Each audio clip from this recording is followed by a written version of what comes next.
বাংলাদেশের হিন্দুদের ১৯৪৬ সালের কোনো এক ঘটনা পুনরাবৃত্তি হওয়ার হুমকি দিচ্ছে খুলনা দৌলতপুর ডে নাইট মেডিকেলের অ্যাসিস্ট্যান্ট প্রফেসর পাপিয়া নাসরিন।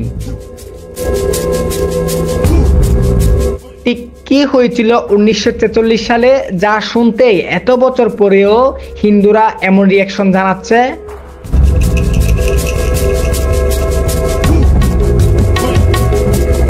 ১৯৪৬ সালের ১০ অক্টোবর কোজাগরী লক্ষ্মী পূজার দিন নোয়াখালীর হিন্দুদের উপর গণহত্যা শুরু করে স্থানীয় মুসলিম সম্প্রদায়, যা প্রায় ৪ সপ্তাহ ধরে অব্যাহত ছিল। এতে কমপক্ষে ৫,০০০ হিন্দুকে বর্বর নির্যাতন ও হত্যা করা হয়েছিল।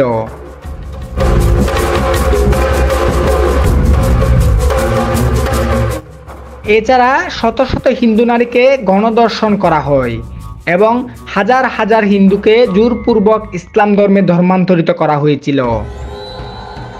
প্রায় ৫০ থেকে ৭৫ হাজার বেঁচে থাকা আক্রান্ত হিন্দুদের কুমিল্লা, চাঁদপুর, আগরতলা ও অন্যান্য জায়গায় অস্থায়ী আশ্রয় শিবিরগুলোতে আশ্রয় দেওয়া হয়।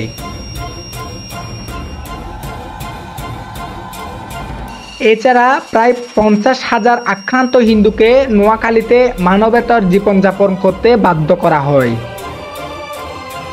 কিছু এলাকায় হিন্দুদেরকে স্থানীয় মুসলিম নেতাদের অনুমতি নিয়ে চলাফেরা করতে হতো। ইসলাম ধর্মে ধর্মান্তরিতদের কাছ থেকে জোর করে লিখিত সাক্ষ্য রাখা হয়েছিল, যেখানে লেখা ছিল তারা স্বেচ্ছায় ধর্মান্তরিত হয়েছে। তাদের একটি নির্দিষ্ট বাড়িতে আবদ্ধ করে রেখে ইসলাম ধর্মের শিক্ষা দেওয়া হতো। যখন কোনো পরিদর্শক দল পরিদর্শনে আসত, তখন তাদের নিজ বাড়িতে যাওয়ার অনুমতি দেওয়া হতো। সে সময় নোয়াখালীর হিন্দুদের মুসলিম লীগকে চাঁদা দিতে হতো, যা জিজিয়া নামে পরিচিত। ১৯৪৩ সালের ৪ নভেম্বর ভারত ও বার্মা, বর্তমান মিয়ানমারের under secretary Arthur Henderson House of কমন্সে উল্লেখ করেন, নোয়াখালী আর ত্রিপুরা জেলার মৃতের সঠিক সংখ্যা নির্ণয় করা সম্ভব হয়নি। এই দুই জেলার হাজার হাজার হিন্দু বাড়ি লুটপাট, হিন্দুদের দোকানপাট লুটপাট এবং আগুন দিয়ে পুড়িয়ে দেওয়া হয়।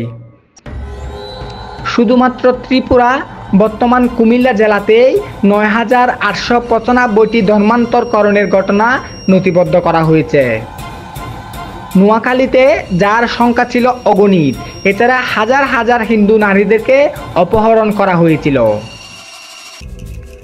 মহাত্মা গান্ধী নোয়াখালীতে ক্যাম্প করেন এবং সাম্প্রদায়িক সম্প্রীতি পুনঃপ্রতিষ্ঠার জন্য নোয়াখালী এবং আশেপাশের এলাকাগুলো ঘুরে দেখেন। যদিও এই শান্তি প্রতিষ্ঠার চেষ্টা ব্যর্থতায় পর্যবসিত হয়। কংগ্রেস সভাপতি আচার্য কৃপালনীর স্ত্রী সুচেতা কৃপালনী নোয়াখালীতে নারীদের উদ্ধার করতে যান। বেঁচে যাওয়া হিন্দুদের আত্মবিশ্বাস নষ্ট হয়ে যায় এবং তারা আর কোনো দিন তাদের নিজ গ্রামে স্বাভাবিক জীবনে ফিরে যেতে পারেননি। এরই মধ্যে মহাত্মা গান্ধীর ইচ্ছেতে ভারত বিভক্ত হয়। সাথে সাথে শান্তি মিশন এবং আক্রান্তদের জন্য ত্রাণ কার্যক্রমও পরিত্যক্ত হয়ে যায়।